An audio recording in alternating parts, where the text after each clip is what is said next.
Isra Mi'raj sudah menjadi cerita sastra. Bahkan saya juga tidak mengerti kalau di kalangan umat Islam cerita Isra Mi'raj itu sudah sangat luar biasa jauhnya melenceng. Saya membaca semua kitab tentang Isra Mi'raj, ternyata di kitab itu tidak seperti yang diceritakan banyak orang. Oleh karena itu, mohon izinkan saya, kalau hari ini saya menyampaikan sesuatu yang mungkin kelihatannya berbeda. Karena Islam itu asalnya asing, kata Rasulullah.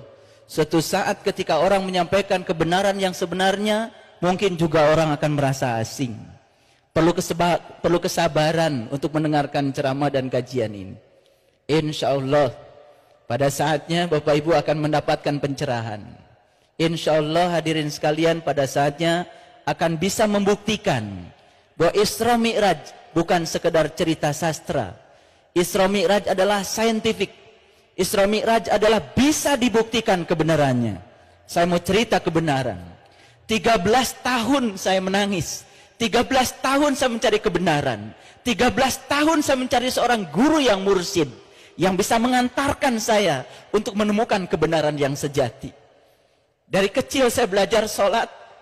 Umur 19 tahun saya sudah hafiz Quran. Karena bapak saya kiai. Semakin saya membaca Quran, semakin dalam membaca Quran, saya semakin tidak bisa tidur. Semakin gelisah batin ini. Katanya Allah ada bersama dengan kita, lebih dekat kepada kita daripada urut leher kita. Tapi kita belum bisa membuktikannya. Katanya Allah bersama dengan kita, tapi sholat saya selama itu tidak pernah bisa khusyuk. Rakaat demi rakaat dilakukan, tetapi apa yang saya ingat, apa yang saya sembah, saya tidak mengerti. Saya membaca Quran surat Al-Ma'un, Ara'aital ladzi yukadzibu biddin, celakalah para pendusta agama. Fazalikal ladzi yad'ul yatim, yang mentelantarkan yatim. Siapa yatim itu sesungguhnya? Dari kehidupan kita sehari-hari kita tahu yang namanya yatim adalah mereka yang tak beribu, yang tak berbapa. Tapi begitu saya membuka lembaran-lembaran kitab yang hakiki, ternyata yatim bukan yang tak beribu, tak berbapa. Bukan manusia yang namanya yatim. Yang tak beribu, yang tak berbapa bukan manusia. Setiap manusia yang lahir ke dunia pasti ada ibunya, pasti ada bapaknya. Betul? Cuman ada yang sudah meninggal, ada yang masih hidup.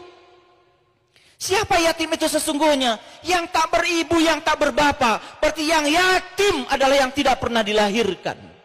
Siapa yang tidak pernah dilahirkan? Yang tidak pernah dilahirkan adalah jiwa kita.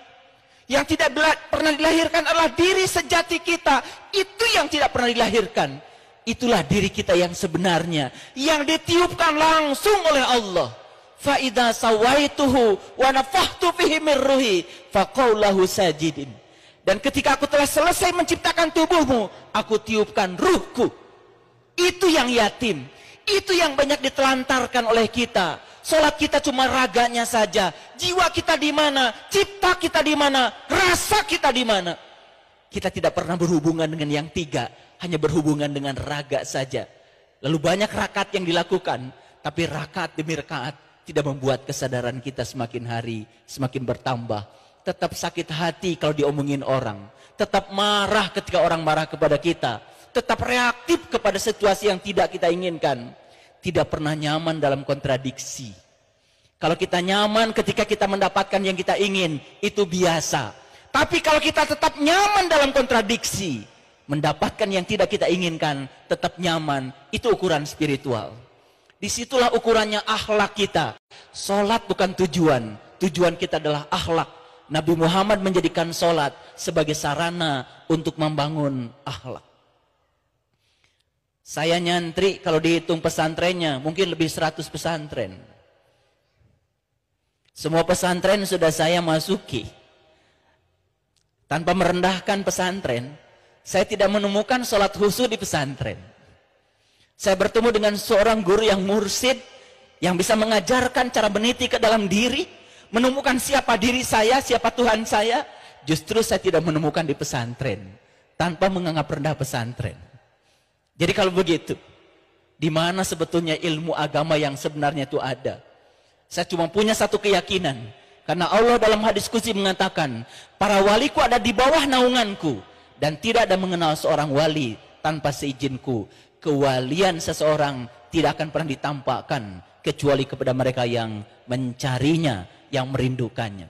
Saya cuma bisa mendoakan pada ibu bapak sekalian, semoga setelah ini bapak ibu bisa menemukan seorang pewaris ilmunya Nabi, yang bisa mengajarkan ilmunya Nabi. Seorang sahabat bertanya pada Rasulullah, "Ya Rasulullah, aku bahagia hidup sejaman dengan engkau, karena aku mendapatkan ilmu langsung dari tanganmu." Apa kata Rasul? "Engkau bahagia karena hidup sejaman dengan aku, tapi jauh lebih bahagia umatku," kata Nabi, "yang hidup tidak sejaman dengan aku, tapi mereka masih dapat ilmuku dari para pewarisku." Maka Nabi mengatakan, "Al-ulama warasatul anbiya." Ulama adalah mereka yang mewarisi ilmunya Nabi. Di mana ilmunya Nabi sekarang? Subhanallah. Yang menceritakan Allah banyak orangnya, yang tahu Allah sedikit orangnya. Yang mengaku menyembah Allah banyak orangnya, tapi yang diaku oleh Allah buat dia menyembah Allah sedikit orangnya. Allah sendiri mengatakan di Quran, "Sullatun minal awwalin wa qalilun minal akhirin." Yang beriman itu sebagian awalnya banyak, tapi setelah diseleksi oleh Allah tinggal sedikit. Makanya di dalam Al-Kahfi dikatakan, tinggalkan kebanyakan orang, cari gua yang bisa memberikan keselamatan, masuklah pada kelompok yang sedikit. Ada seorang orang tua yang kaya raya, dia punya satu-satunya anak. Anaknya ini cerdas, tumbuh besar menjadi anak yang cerdas. Suatu saat dia memberitahu pada orang tuanya, kalau sebentar lagi dia mau ikut ujian sidang, dan sebentar lagi akan wisuda. Satu-satunya anak dari keluarga kaya, dia anak laki-laki. Dia sekolah di perguruan tinggi ternama, prestasinya luar biasa. Seluruh prestasi sekolahnya disampaikan pada orang tuanya. Dan setiap hari kalau mau pergi ke sekolah, ke kampusnya, dia melewati suatu dealer mobil. Dan di situ banyak sekali berjejer mobil-mobil mewah. Yang namanya anak orang kaya, hadiahnya tentu saja yang dibayangkan bukan uang sepeser, tapi mungkin dibayangkan oleh anak itu hadiahnya adalah mobil mewah. Dilaporkanlah pada orang tuanya bahwa tanggal sekian wisuda dan ingin disertai ibu bapaknya. Selesai wisuda, anak itu berharap betul kalau orang tuanya bisa ngasih hadiah yang terbaik buat dia. Betul. Selesai wisuda, anak ini dipanggil sama orang tuanya. "Sini nak, bapak dan ibu mau cerita sama kamu. Dan mau ngasih hadiah yang berharga untuk kehidupanmu." Dikasihlah hadiah itu. Ternyata hadiah yang diinginkan, mobil mewah. Ternyata yang diberikan apa? Yang diberikan adalah satu kotak kecil. Begitu dibuka oleh anak itu, di dalamnya hanya ada kitab suci. Anak itu membayangkan berapa sih harga kitab suci? Dia hanya melihat harga kitab suci, tidak melihat nilai yang ada di dalam kitab suci. Karena marah pada orang tua, "Bapak ini kaya, ibu ini kaya, hanya ini hadiah yang diberikan kepada anak. Prestasi saya luar biasa. Kalau saya jadi anak orang lain mungkin saya dihadiah apa?" Dilemparkan itu kotak yang berisi kitab. Dan saat dilemparkan itu kotak yang berisi kitab, ini anak ini pergi meninggalkan rumah. Karena dia sudah jadi sarjana, ternyata dia bisa bekerja mandiri. Dia beristri pun tidak ngasih orang tuanya. Lahir anak pertama, punya anak pun tidak pernah memberitahu orang tuanya. Orang tuanya hanya rindu saja pada anak. Satu-satunya anak yang diharapkan, ternyata dengan cara seperti itu berterima kasih pada orang tua. Tapi suatu saat yang namanya hati nurani pasti akan tergugah. Hati nurani tergugah. Sampai suatu saat itu anak berpikir, kayaknya saya anak berdosa kalau saya tidak datang menghampiri orang tua. Kesadarannya mulai muncul. Lalu dia cari kabar tentang orang tuanya. Lalu pada suatu saat dia ngasih tahu kalau dia mau pulang. Karena dia mau ngasih tahu kalau dia sudah punya anak yang pertama. Lalu direncanakanlah pertemuan dengan orang tua itu. Dan orang tuanya dengan sangat-sangat cemas, berharap anaknya datang. Subhanallah.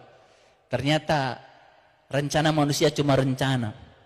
Sebelum dia bertemu dengan orang tuanya, kabar duka datang dari orang tuanya, bahwa orang tuanya sudah pergi meninggalkan dunia ini. Menangis itu anak, dan kemudian datang ke rumahnya, didapatinya orang tuanya sudah terbujur kaku, tak bernyawa lagi. Selesai pemakaman, kemudian dia menghampiri lagi tempat yang dulu pernah dia bertengkar di ruang kerja orang tuanya. Didapatinya oleh anak itu apa? Kotak yang masih terbuka, yang pernah dia lempar, tidak dirubah sama sekali oleh orang tuanya. Begitu lihat kotak yang dilempar oleh dia menangis. Ingat kenangan dulu dengan orang tuanya. Perlahan itu kotak dibuka, lalu kitab sucinya diambil, satu lembar demi lembar dia buka. Ternyata sangat kaget ini anak. Karena apa? Di halaman paling tengah dari kitab itu, didapatinya oleh dia surat pembelian mobil mewah. Jadi sebetulnya hadiah yang dia idam-idamkan itu ada di dalam kotak itu. Cuman karena dia melihat permukaannya, lalu dia lemparkan dengan kemarahan. Sebetulnya saya bukan cerita anak itu, saya sedang cerita kita semua. Kita terlalu fokus di luar. Kalau ditanya ibu bapak, siapa ibu bapak? Pasti akan berbicara tubuh. Padahal ibu bapak yang sebenarnya bukan yang tubuh, yang dibalik tubuh. Makanya kalau orang Bandung, orang Tatar Parahiang mengatakan pada kita, sing bisa nganyang kapageto, sing terang piuiheun. Kata orang Jawa, harus mati sajroning urip, harus bisa mati selagi hidup. Itu ilmu yang diberikan para rasul, para sunan, para wali, ditinggal oleh kita begitu saja. Dianggap itu ilmu biasa, bukan ilmu utama. Hadirin, 13 tahun saya mencari ilmu itu. Kalau sekarang saya berbicara di sini, bukan karena saya bisa, saya bukan siapa-siapa, saya bukan kiai. Kalau saya dipanggil ustadz, ya itulah karena banyak yang manggil saja. Karena saya pernah berjanji, suatu saat kalau saya bisa menemukan yang saya cari, saya akan wakafkan diri saya untuk menolong orang-orang yang pernah sama seperti saya. Saya sholat dulu, Allahu Akbar. Begitu Allahu Akbar, pikiran saya mulai jalan kemana-mana. Mengingat pekerjaan saya, mengingat semua masalah hidup saya, rumah saya, mobil saya, kantor saya, kesibukan saya. Itu sholat saya dulu. Ternyata selama sholat seperti itu, sholat hanya gugur dari kewajiban, tidak merasakan kenikmatan apa-apa dalam sholat. Hadirin kaum muslimin, kenapa sholat itu 17 rakaat? Kenapa? Kenapa 17 rakaat kok sama dengan nomor surat Al-Isra? Surat Al-Isra nomornya 17. Kenapa salat berjamaah itu kok 27 derajat? Sama dengan angka 27 Rajab hari ini. Mengapa? Mengapa?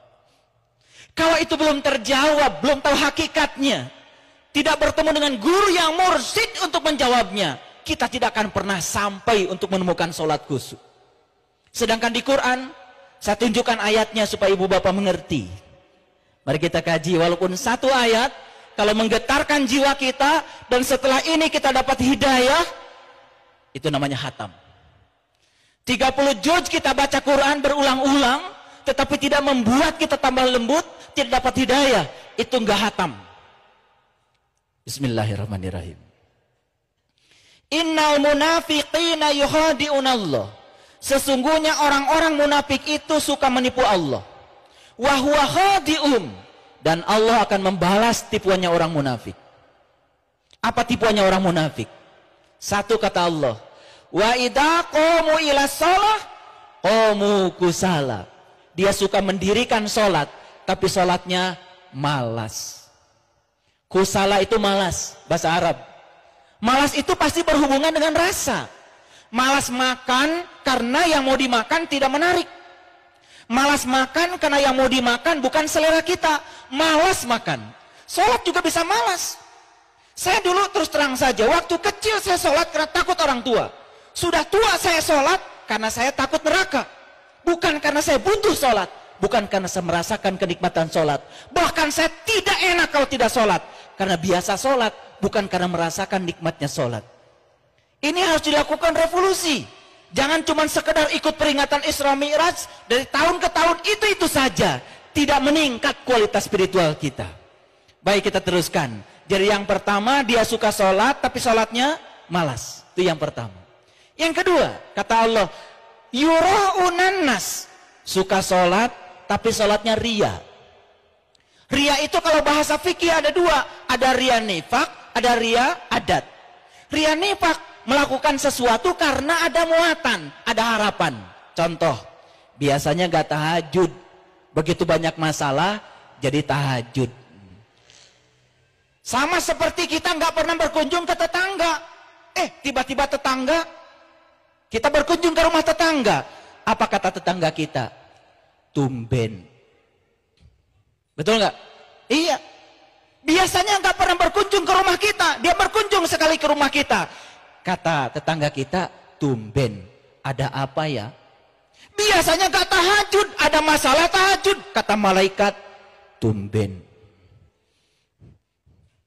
Tahajud yang dilakukan kalau ada masalah, ini tahajud yang musiman, itu bisa terjadi ria. Betul? Yang kedua, ria adat. Apa ria adat? Ria adat itu melaksanakan sesuatu karena terjebak oleh kebiasaan.